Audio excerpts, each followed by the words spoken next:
Hello everyone. यार ये जो अभी मौका है ना आरआरबी जेई का, ये वाकई अच्छा मौका है उन सभी स्टूडेंट के लिए जो आरआरबी जेई या जो जेई बनना चाहते हैं। ठीक है, मैं उन लोगों के लिए बात कर रहा हूँ जो जेई बनना चाहते हैं, जो जेई की तैयारी करना चाहते हैं, जिनको लगता है कि यार मैं जेई बन सकता हूँ, उनके लिए बहुत अच्छा मौका है इस समय। आरआरबी जेई में बहुत सही वैकेंसी आई हुई है, और आप लोग अगर जेई बनना चाहते हो तो आपके लिए बहुत ही सुनहरा मौका है। मुझे लगता है पूरी जी जान से लग जाना चाहिए। जो बच्चे सीरियसली गेट की तैयारी कर रहे हैं, मैं उनके लिए तो नहीं बोलूँगा, लेकिन जो सीरियस गेट की तैयारी नहीं कर रहे हैं, जो सिर्फ सोच रहे हैं कि बस जॉब लग जाए, ठीक है, तो आरआरबी जेई आपके लिए मौका है। मैं आपको बता रहा हूँ कि 80 मार्क्स आप आसानी से निकाल सकते हो आरआरबी जेई में, अगर आप ध्यान से मेरी बात को समझोगे, फॉलो करोगे, 80 मार्क्स आ सकते हैं। ठीक है, इस बस चीज़ें आपको ध्यान रखनी है। वो क्या चीज़ ध्यान रखनी है, देखो, कम से कम 70 से 75 प्लस मार्क्स तो आपको लाने ही लाने हैं, अगर आपको फ्रेश सिलेक्शन चाहिए। सीबीटी वन में, मैं सीबीटी वन की बात कर रहा हूँ, सीबीटी वन में अगर फ्रेश सिलेक्शन चाहिए तो 75 मार्क्स तो आप लाओ, कम से कम इतने लाओ, 75। ठीक है, क्योंकि लास्ट ईयर की जो कट ऑफ है, वो अच्छे अच्छे जोन की जो कट ऑफ है वो लगभग 65 प्लस में ही है। तो आप सेफ खेलो, आप 75 प्लस मार्क्स आप बना के लाओ। ठीक है, तो मैं आपको प्लान सजेस्ट कर रहा हूँ 80 का। तो देखो, सबसे पहली बात ये है कि आप लोग ये ध्यान रखो कि भाई मैथ्स जो आ रही है वो 30 नंबर की मैथ आ रही है। ठीक है, तो ये 30 में से 30 स्कोर हो सकते हैं, क्योंकि मैथ बहुत ज़्यादा टफ नहीं आती। ठीक है, 30 में से 30। अब सवाल ये आता है हम मैथ कहाँ से पढ़ें।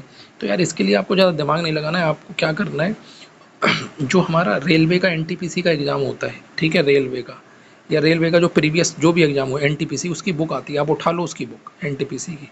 ठीक है, दूसरी हमारी जो बुक आती है वो एसएससी जीडी की जो बुक आती है, ठीक है, उसकी उठा लो। इन दोनों बुक को उठाओ, मैथ की जो इनकी बुक आती है बहुत सारी अवेलेबल है। ठीक है, बहुत सारे कोचिंग इंस्टीट्यूट अपनी अपनी बुक निकालते हैं, किसी की भी उठा लो, जैसे राकेश यादव सर की उठा लो, और चुपचाप उसको एक तरफ से लगा डालो, एकदम चाट डालो उसको। ठीक है, सारे क्वेश्चन कर डालो, सारे क्वेश्चन उसके कम से कम, अगर उसमें 10,000 क्वेश्चन डाले हैं तो अभी तुम्हारे पास 3 महीने का वक्त है, आराम से बैठ के आराम से हो जाएंगे। पर डे भी अगर 5 से 6 घंटे निकालोगे तो 3 घंटे अगर मैथ को दोगे तो अगले, मतलब ये मान के चलो 30-40 दिन में कम से कम पूरी बुक कर डालोगे। लेकिन डेली 3 घंटे 4 घंटे अगर दे रहे हो तो मैथ पूरी चार्ट डालो, मतलब टारगेट ये रखो कि 30 में से 30 आएंगे। अब तुम कहोगे सर मैं इतना होशियार नहीं हूँ, 30 में से 20 ही ला पाऊंगा, तो फिर छोड़ दो, फिर तुम्हारी बस की बात नहीं है। ठीक है, दूसरी चीज़ है रीजनिंग। रीजनिंग 25 नंबर की आएगी, ये आराम से स्कोर हो जाएगी। सेम कॉन्सेप्ट है, एनटीपीसी की रीजनिंग लगानी है, और किसकी रीजनिंग लगानी है, एनटीपीसी की रीजनिंग लगाओ। रीजनिंग के लिए कोई कोचिंग लेने की ज़रूरत नहीं है आपको, कोई भी। ठीक है, चुपचाप घर पे बैठ के, अगर आपको कोई कॉन्सेप्ट नहीं आता तो तुरंत यूट्यूब देखो, वो कॉन्सेप्ट समझो और उससे लगा डालो। चैप्टर वाइज रीजनिंग लगानी चालू करो। ठीक है, जैसे क्लॉक है, बॉर्डर इमेज है, मिरर इमेज है, इनके लिए क्या कोचिंग लेनी है यार, 10 मिनट के कॉन्सेप्ट हैं ये। इनको चुपचाप यूट्यूब से देखो, अपने नोट्स बनाओ, एक 10-15 मिनट में नोट्स बन जाएंगे, 20 मिनट 1 घंटा लग जाएगा, अगले 2 घंटे उससे रिलेटेड क्वेश्चन लगा डालो।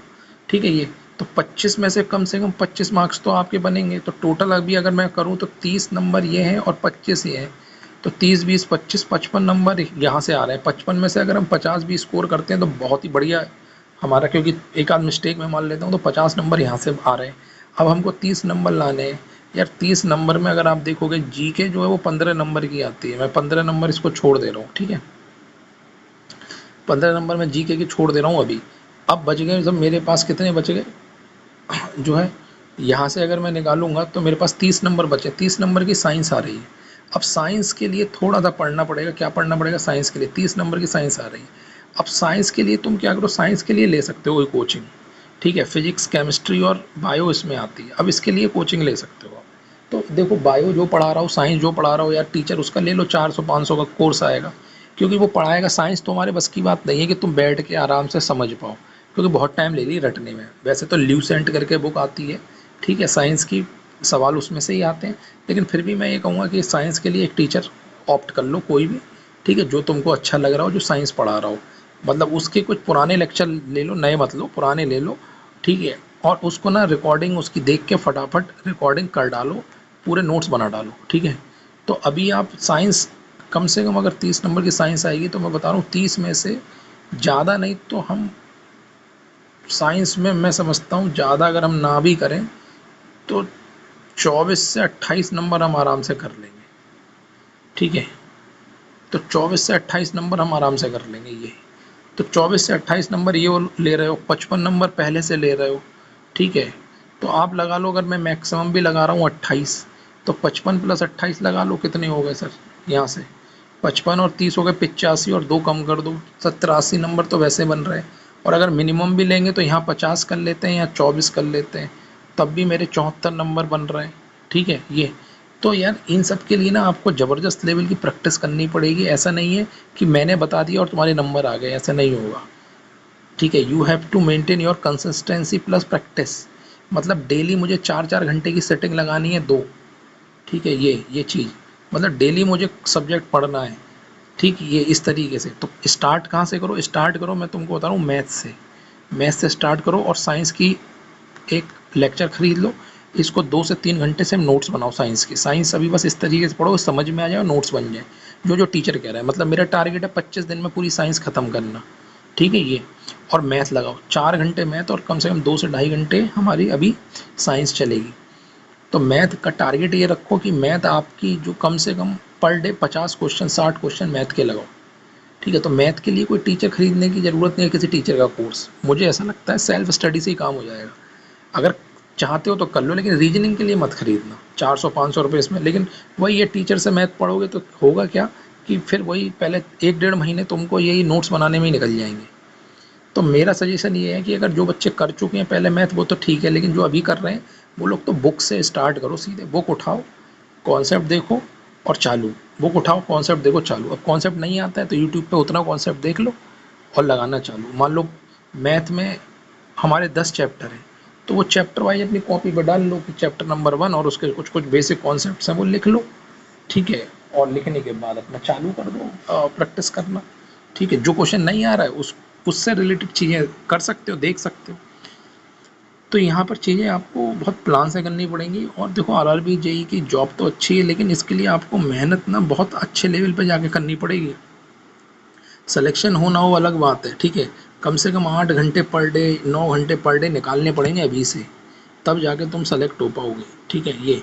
तो 4-4 घंटे तो हमको क्या करना है, क्या चीज़ इस वीडियो से आपको समझ में आ रही है जो मैं समझा रहा हूँ। मैथ में हमको स्कोर करना है फुल, रीजनिंग में फुल करना है, और साइंस में कम से कम 5 से 6 नंबर का मार्जिन। मतलब 30 नंबर की साइंस आ रही है तो मैं मान रहा हूँ 24 से 25 नंबर आपके आ रहे हैं। ठीक है ये, बस ये। तो मैथ और रीजनिंग से 50 और 24 यहाँ से 74 नंबर वैसे ही हो गए। जी के पढ़ने की ज़रूरत ही नहीं है तुमको। जी के तो ऊपर ऊपर से पढ़ लो जो तुम्हें समझ में आए, जब टाइम लगे। एक आध क्वेश्चन सही हो गया तो वेल एंड गुड, लेकिन ये 3 सब्जेक्ट से ही हमारा काम हो जा रहा है। तो ज़्यादा जान, क्योंकि देखो पेपर भी तो 90 मिनट का है, 1.5 घंटे का पेपर है। अब ऐसा तो है नहीं कि 1.5 घंटे के पेपर में तुमसे वो कोई फार्मूला ड्राइव करा लेगा, या फिर तुमको कोई घर्षण का ऐसा सवाल दे देगा कि एक पुली रखी हुई है, एक यहाँ पर ब्लॉक है, ये पुली से बंधा हुआ है, ये नीचे भाग रहा है, बताओ कितना फोर्स लगेगा। ये सब नहीं पूछेगा यार तुमसे। ठीक है, 90 मिनट में ये सब नहीं पूछेगा। अरे सिंपल सा पूछ लेगा कि भाई जी का मात्रक क्या होता है। ठीक है, स्मॉल जी की वैल्यू कितनी होती है, वेलोसिटी का मात्रक क्या है, प्रेशर की यूनिट क्या होती है, प्रेशर किस में नापा जाता है। ठीक है, केमिकल रिएक्शन पूछ लेगा, कैटलिस्ट क्या होते हैं। ठीक है, ये पूछ लेगा भाई हाइपोथैलेमस कहाँ होता है बायोलॉजी में। ये पूछ लेगा कि पैरामीशियम से रिलेटेड मतलब क्वेश्चन पूछ लेगा बायो में। ठीक है, माइंड से रिलेटेड पूछ लेगा, हड्डी से रिलेटेड पूछ लेगा कि सबसे बड़ी हड्डी कहाँ पाई जाती है शरीर में, सबसे छोटी हड्डी कहाँ पाई जाती है, हड्डी कितनी होती है शरीर में, उनके नंबर बताओ। अरे यार ये छोटे छोटे सवाल पूछेगा। ठीक है, तो आपको चीज़ें ना ये करनी है। अगर आरआरबी जेई निकालना है, देखो मेहनत करनी पड़ेगी भाई। आप सोचो कि बस सिर्फ ऐसे काम हो जाएगा, नहीं। अभी आरआरबी जेई के लिए आपको और सारे सब्जेक्ट जो हैं टेक्निकल वो रोकने पड़ेंगे। सिर्फ आपको नॉन टेक पढ़ना है अगले 3 महीने। अगर जो बच्चा इस अगले 3 से 4 महीने में ये 3 सब्जेक्ट प्रॉपर निपटा देगा, मैथ्स रीजनिंग और साइंस, उसका सिलेक्शन कोई नहीं रोक पाएगा। लेकिन ध्यान रखना 3 महीने हैं तो पर डे 8 आवर कम से कम देने हैं। और ये ध्यान रखना है कि अगर मैं कल से काउंट करूँ कि कल से अगर मैं मैथ पढ़ना चालू कर रहा हूँ तो मुझे ये इतना होना चाहिए कि मैं 30 से 35 दिन में पूरी मैथ ख़त्म कर दूंगा विद क्वेश्चन। ठीक है, पर डे मेरा टारगेट है 50 क्वेश्चन का। 50 क्वेश्चन मुझे मैथ के लगाने ही लगाने हैं, चाहे कुछ हो जाए। ठीक है, तब तक हटना ही नहीं है। साइंस मुझे 2.5 घंटे पढ़नी ही पढ़नी है, 2.5 से 3 घंटे पढ़नी है। ठीक है, अगर साइंस नहीं पढ़ रहे हो तो रीजनिंग पढ़ो, तो रीजनिंग के भी पैरेलल में 50 क्वेश्चन ही लगाओ। अगर साइंस नहीं पढ़ना चाह रहे हो, सोच रहे हो पहले रीजनिंग और मैथ खत्म कर दूं बाद में साइंस पढ़ लूँगा, तब भी सही है। तो ये चीज़ ध्यान रखना, जो भी सब्जेक्ट आपका ख़त्म हो जाए, चाहे रीजनिंग हो चाहे मैथ हो, ठीक है, वो ख़त्म होने के बाद उसको फिर रिवाइज भी करना है, तब जाके तुम्हारे 80 नंबर 75 नंबर ये बनेंगे। नहीं तो नहीं कर पाओगे, सोचते ही रहोगे कि क्या होगा। तो चीज़ों को समझो। रिवीजन जिन बच्चों का ऑलरेडी हो चुका है वो तो रिवीजन मोड में है, लेकिन जिनका नहीं हुआ है वो टारगेट बना लें कि अगले मुझे 3 महीने में निपटा देना है, ख़त्म कर देना है। मतलब मैं इंतज़ार नहीं करूँगा कि पेपर कब होगा, मैं ये मान के चल रहा हूँ कि पेपर 1 दिसंबर को है। ये मान लो तुम कि पेपर 1 दिसंबर को है, अब चाहे वो 15 दिसंबर को हो, चाहे जनवरी में हो, चाहे फरवरी में हो, तुम तो ये मान लो 1 दिसंबर को पेपर है, मुझे कम से कम 25 नवंबर तक ख़त्म कर देना है सब कुछ। अब लगा लो नवंबर आने में कितना टाइम। ठीक है, अगर पेपर 15 दिसंबर को होता है, 20 दिसंबर को होता है, तो उतना तो तुम्हें टाइम एक्स्ट्रा मिल रहा है ना। लेकिन अगर सोचते रहोगे तो अब टाइम नहीं है सोचने का। सोचते रहोगे तो तुम्हारा नहीं निकलेगा, टाइम नहीं है। अभी से बैठ जाओ, बिल्कुल बिल्कुल बैठ जाओ पागलों की तरह। कुछ मत सोचो, एकदम पागल टाइप के हो जाओ कि सर मुझे कुछ सोचना ही नहीं है, दुनिया गई भाड़ में। ठीक है, 4 घंटे मैथ लगाऊंगा, 4 घंटे रीजनिंग लगाऊंगा आराम से, 10 घंटे सोऊंगा मैं, तो 18 घंटे तो यही हो गए। बच गए 6 घंटे, उसमें तो अपना खाना पीना नहाना धोना जो करना है करो। ये 8 घंटे बहुत होते हैं, लेकिन सीरियसली 8 घंटे पढ़ना है। मतलब 4 घंटे में मैं बता रहा हूँ ना, 50-55 क्वेश्चन टारगेट है, तो पूरा करके ही हटना है ये। ठीक है, तो आराम से आप निकाल सकते हो आरआरबी जेई को, कोई दिक्कत नहीं आएगी। चलो बाय बाय।